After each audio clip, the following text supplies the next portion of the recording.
Okay, so I got a couple of comments asking about specific combos, both on YouTube and one or two directly on the Discord. So I figured I might as well go through where it's at right now. This is the list still in order, but it's both going to be sort of like a note to self deck profile, I guess, but also just sort of hashing out the interactions. So still the same land lineup. I would change like one of these lands for workshops if I get my hands on one. Buried Ruin came back in. What came out? I have to think about that for a second. Karn's Bastion back in for one or two specific cards. The Strip Mine in the Wasteland could be very useful with Crucible and Blood Moon effects. And I think I'm on like 27 or 8 lands, something like that. Might be 26. So as for ramp, mostly the same, I think. The Petal comes in handy. The Jeweled Lotus for early Daretti. You still just want a ton of burst mana. Nothing really new here. Everflowing I still like on 0. Metal Worker and Solemn, these are like a couple of iterations ago. Still trying them, giving a little bit of life to Anger, some more tutor targets for Imperial Recruiter, and like more blockers for Daretti and Planeswalkers in general. And then the bigger end, so Coveted Jewel came in a couple iterations ago, extremely useful, really nasty Sculpting Steel target. Coveted Jewel, tap, copy Coveted Jewel, draw 3, tap, do something. And you could just like sack them to KCI if your opponent goes into combat while you don't have blockers. Chromatic Ori, really good dumb target for super high burst mana. And then what do you do with this deck? So if you're going fast and you're proactive and you get your engineer and all that shit like set up early, you could go for infinite mana. You're doing some amount of self-mill, or like looting with Daretti, so you're piecing together infinite mana. This is crimped. Thank you, Edward. And then draw the whole deck with Cloud Key Top, Mystic Forge. And then like individually, like Basalt is not the type of ramp you want, but like we're playing a Planeswalker deck with Rings of Brighthearth, Rings with Tutors, Cloud Key with a bunch of artifacts, and Mystic Forge with a mono gray deck. So these are very individually serviceable cards. Then, get infinite mana, draw a whole deck, Walking Bliss to everybody. Pretty narrow, but you could also lock out the game. Not narrow, but like linear in terms of the proactive kill everyone. Now stop everyone from winning is another story. So you have Karn, Mycosynth Lattice, you also have Lattice Vandal Blast. You also just have Karn as a hate bear in general, just like a stacks piece. And like with Blood Moon effects plus Karn, it could be hard for your opponent to play. Then we have Grindstone Painter, but we also have Painter plus Ugin. No one ever talks about the Painter plus Ugin. My Spotify's going crazy right now. I'm leaning on the play button. All right, the Ugin is also just like a really good board wipe. And then the backup plan, not so much the backup plan, but you need like a little bit of investment in a Planeswalker, is the Mass Land Destruction in Wildfire, Devastation. Got this sweet original Decree foil in Atlanta. So yeah, Decree for uncounterable. Then the Goblin package / I guess the non-artifact but behooving artifact section. We have the Welder, the Engineer, the Extortionist, new card in Scrap Welder. So this one I'm testing. It probably will come out. I want it to be good, but like you only get it off Matron being a 3/3. But being a 3/3 is like okay blocker. It has tap, sack an artifact that has, and then get one back with a lower mana value. So it's like okay, but you can't cheat, pedal into Chromatic Ori per se. Squee for loot value plus, just personal preference. Got this from Donovan, thank you. Sweet original foil, Goblin Matron. Gets, 5 things, I think? And then Imperial Recruiter gets more than that. Gets the Walking Ballista, for example. Gets, our Magus of the Moon. And then Anger for the 3 Welder effects now. And on top of Cold Off the Forge Master, just swinging as well. Then we have some artifact oriented stacks and some non-artifact oriented stacks.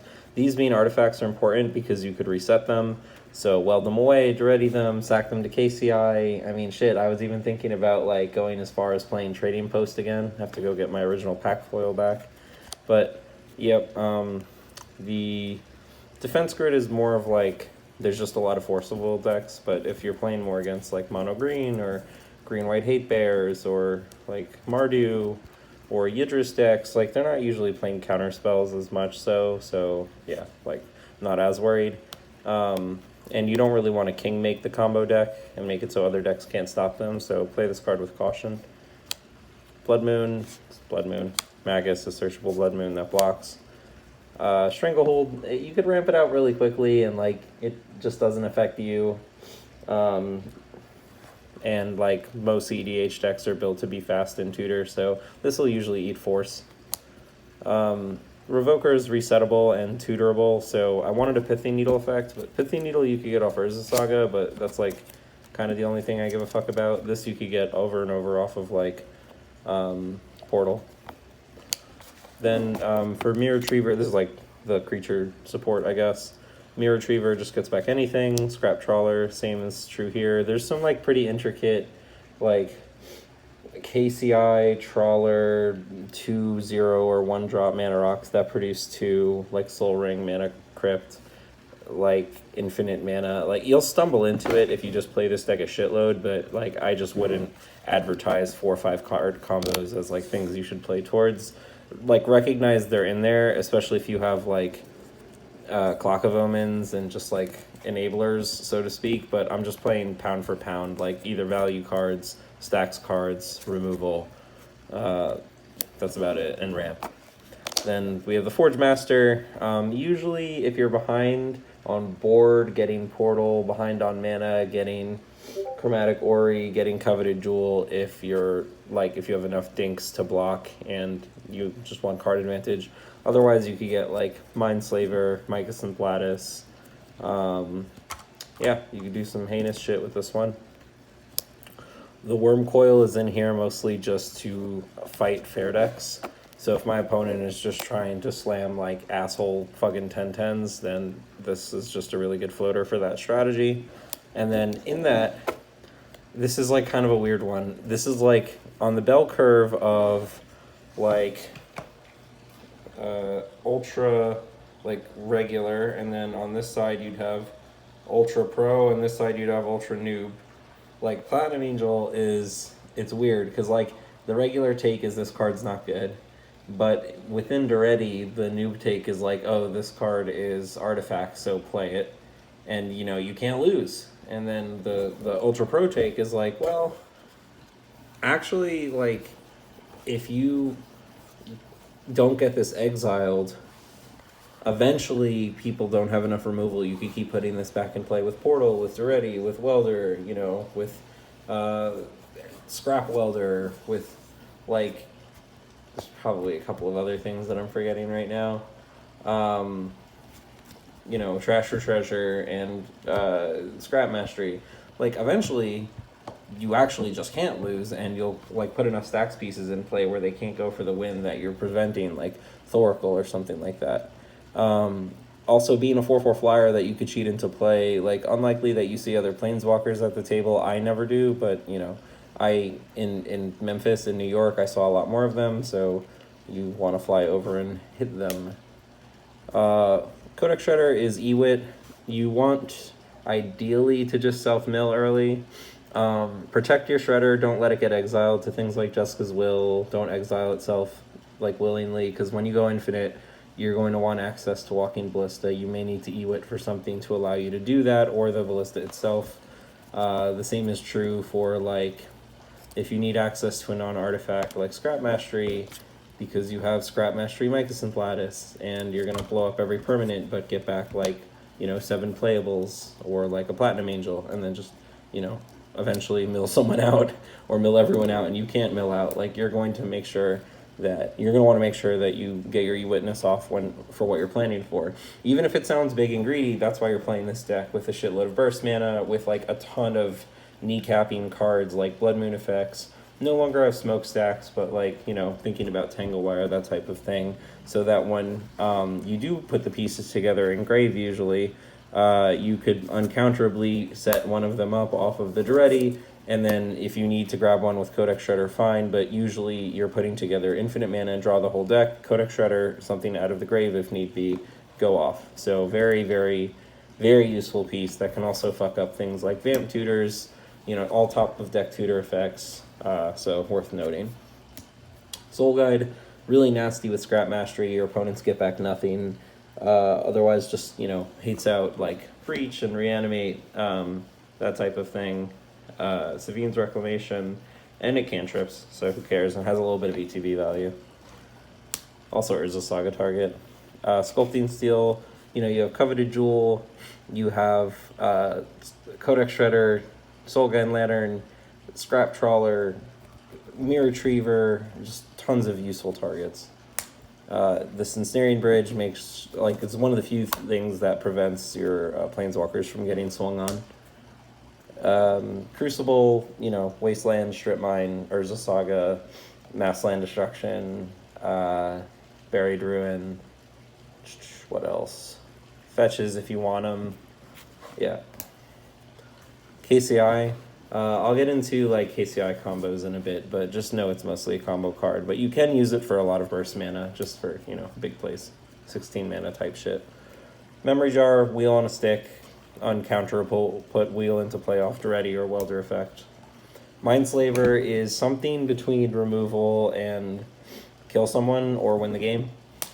I'll get into it. Spine looks, you know, like most decks are like, oh my god, when am I going to cast this? You know, like 7 mana. Why do you need that? Like, we're a stacks deck. We want to make sure that the only things that matter can no longer matter to us locking people out. You want to take away Glimmers of Hope. That often includes lands. This pops and goes back to hand. That's part of a key infinite. That I guess I might as well talk about it now. It's with KCI. So if you have a Cloud Key effect, you cheapen artifacts. So that Spine, or in this case Sculpting Steel, can cost 2. You're going to want Spine in play, and Sculpting Steel is going to come into play somehow. Cast it, whatever, grab it, copy a Spine, sack the Sculpting Steel to KCI, generate 2 mana. The Sculpting Steel dies as a Spine, it goes back to your hand, and it costs 2 to cast because of your Cloud Key effect. Now, the beauty of this is that the Cloud Key effects are mostly artifacts, like Semblance Anvil, if you want to do that type of thing. Ugin is a Planeswalker. But these are all artifacts you could grab off Scrap Mastery or piece together off Welders. So if you do get off like a huge self-mill Scrap Mastery, you can find a way to just, you know, without actually needing to individually cast all of these spells, just pop everything. Now, you do need to cast Sculpting Steel, and you do need to resolve a Scrap Mastery. One thing I've been thinking a little bit about is playing Boseiju in this deck. The thing that I hate is that Boseiju doesn't make colored, so it won't be like uncounterable, you know, Red Blast, for example. But it'll let you get your Scrap Mastery off and your Mass Land Destruction. So along the line of Spine of Ishsaw is Mass Land Destruction, but this is highly manipulatable Vindicate that wraps into infinite MLD or, you know, infinite permanent destruction. So TED Talk on Spine. One thing to seriously consider along the lines of Platinum Angel bad, you know, like it looks newbie, but it's actually kind of high key pretty good, is, or I guess low key, is Metalwork Colossus. So I played that card back in the day, played it for a long time before I started playing cEDH properly, and you can sack things like Spine, but it's an instant speed sack outlet that costs nothing from the grave. And you want those to protect effects like Codex Shredder and Spine, for that matter. But also you could ramp out a fucking 10/10 for 0 once you get your Spine in play. A little bit win more, but not exactly. Portal is one of the best cards to come out for Daretti in a very long time. You could Sculpting Steel it. You could, you know, put it in play and Edict everybody. It doesn't target. And you can get anything back. It doesn't have to be your own thing. So don't have an infinite with it, don't really need one. And then here's just generic support with like loot. Cathartic is good pound for pound loot. Wheel, other wheel, Jessica's Will. Trash for treasure, Scrap Mastery, and then some interaction. Again, like Force of Will meta, so Pyros, but if you don't play blue often, then fine. I'm also playing Painter, so one thing you're going to want to know is always call blue, so you could Pyro, or red. Shenanigans, this is sort of like a pet card. You don't have to play it. This card is 2 mana, sorcery, destroy an artifact. It has dredge 1. We're a deck that loots a lot. We can make anything an artifact. In theory, we could shatter things that matter. But, you know, kind of just a pet card, to be real. A little bit more self-mill, obviously, with the dredge. A braid, you know, just a little bit more versatile than lightning bolt, in my opinion. You're almost never going to bolt face or planeswalker. All Is Dust can also go along with Painter for forced draw, because essentially, you know, who's going to want to play out of that, and there's no guarantee who comes back from it necessarily. And then Ugin is second Codex Shredder, second, not Skeleton Key, Cloud Key, that, you know, it can't win the game by itself, but it can put a bunch of shit into play. Those things dodge things like All Is Dust, which is kind of sweet. This is taking the spot of Blasphemous Act, which kind of sucks because I always tell myself I need more removal. May find room for Lightning Bolt, but Blast Act is like a little bit slow. Like, if you allow it to be cheap, then there's just no way Daretti can exist on the board. So it kind of like clears the way for Daretti, but is not necessarily always good. I don't know, but that's the opportunity cost in this case of playing the Ugin. It, you know, obviously just cheapens out your shit, and then once you have Mycosynth Lattice, every spell that you cast is cheapened, which is kind of sweet. Chandra, oh yeah, also with Painter, you could just pop anything, which is also kind of cool. Chandra, I don't know, you can cast her early, like, she kind of just does a little bit of everything well. She, sort of along the Worm Coil route, is just, like, really good at fair magic, and I think a couple cards devoted to that slot is fine, especially when you're a stacks deck and her ult is a win condition. And like with enough mana, you can just cast enough spells and kill people, and you have recursion in this deck, so you know, don't even necessarily need the cards to be in your deck to find the spells to cast. And then the last card is Koth.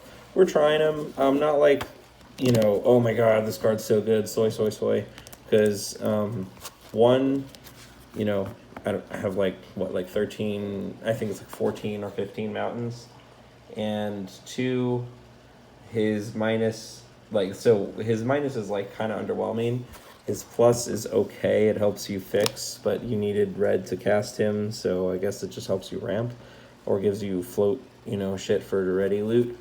But it's another ult along the lines of Chandra, where it's like, okay, I could copy this, that's another thing. Planeswalker ultimates, you could copy them, or activations, with Rings of Bright Hearth. So, like, two cards that aren't currently in this deck are Mightstone and Karn. And, like, Karn is one of those things that I just swapped it out for Koth. This is one of those things that you may want to copy with Rings, one of those ultimates, or really more like the minus for draw. It's, you know, it's really good once you're going off, because it's another tutor that'll let you find any card in specific. Koth is like one of those cards where it's sort of like a Chandra, it'll help you play fair magic, but you'll get to the ult faster. And with Karn's Bastion, you can just single activate Karn's Bastion and also plus once, and then you get to ultimate the next turn. So like, normal play pattern would be like, play it, plus it, go to 6, next turn, play Karn's Bastion, activate, prolif, go to 7, activate, and, you know, rings or no rings, you still get an ultimate relatively quick. So, yeah. There's like plenty of things that I think of all the time I'm not playing that could earn a spot, but it's not necessarily like useful to think of like, oh my god, there's all these cards that can fit. It's more of a function of like, what do you want to build to beat? And right now, I'm not like super built to beat anything in specific, but I am tuned a little bit more so for greedier blue decks than I am for like go wide creature decks. So like, if my buddy plays Najeela and my other buddy plays Grixis combo, Spellslinger combo, like, I'm probably better checked out to, ironically, like, I have more cards dedicated to that matchup because I think the matchup is worse on the Grixis side, but I do feel a little bit softer than normal because of, you know, slots sacrificed to normal just boots on ground creature decks. But pound for pound, cards like Koth, Chandra, Wormcoil Engine, and Platinum Angel, and to some degree All Is Dust, make up for a lot of slots, basically. And Worm Coil is essentially tutorable, being an artifact, so, you know, it's worth even more in that sense. So, yeah, this has been kind of a ramble. What else can I talk about? Interactions. Rings of Bright Hearth with Strip Mine or Wasteland and Crucible will help you start to, like, not fall behind the other players because you'll be hitting 2 lands. You can play Gira for Ori, I guess. It says every player, I think every player, maybe just you, can play an extra land. And then if anyone like ends the turn with no cards in hand, they draw 3. Or I think it's like maybe at the beginning of the upkeep, it's 4-drop artifacts. With the reason being is like you could just play Strip Mine out of grave twice, and then with rings that's like 4 lands destroyed, or Wasteland 4 lands destroyed. I really liked it back in the day when like the play group I was in just wasn't used to land destruction, and so you'd get a shitload of mileage, but they became aware of it. Down here the decks are way too fast, so yeah, rather than slowly grind away at lands, I'd rather put something ignorant and play like a Blood and Moon or a Platinum Angel, and then go really fast. But, you know, you do still have some like insane pound for pound stacks effects and removal effects. Blast Act is pound for pound pretty fucking good. Stranglehold is a really, really good card that needs to be answered, because more often than not, people just tutor for answers, so it'll just usually essentially eat a force. Another note is there's no Beseiju type effect or Cavern effect for Planeswalkers, so you need to play Daretti pretty carefully. Another note is if you have a workshop, call me, but if you have one for Daretti or you're going to proxy it, I would find room for Expedition Map. And for that matter, if you have Map, play Tabernacle, because your creatures don't really give a fuck about dying, like Worm Coil, like Solemn, like Scrap Trawler, Mirror Retriever, so Squee even, and then to some degree, like, you know, Welder only activates once or twice to be really useful, especially if Engineer sets up the Welder target. So you're gonna want Tabby, and then you're also just gonna want removal, because like if you can't clear the way for your own Planeswalker, you definitely cannot rely on main deck ones, never mind the one in the command zone. So like that's kind of why I like Ugin, the big one. I used to play Karn. It's too slow, 7 mana, hit only one thing. At this point, you know, the upside of it being able to hit lands is usurped by 6-drop Ugins being cheaper and being a Cloud Key. So this is sort of like ramblings. I hope that some of them are valid. Hope that it helps as well. And yeah, talk to y'all next time.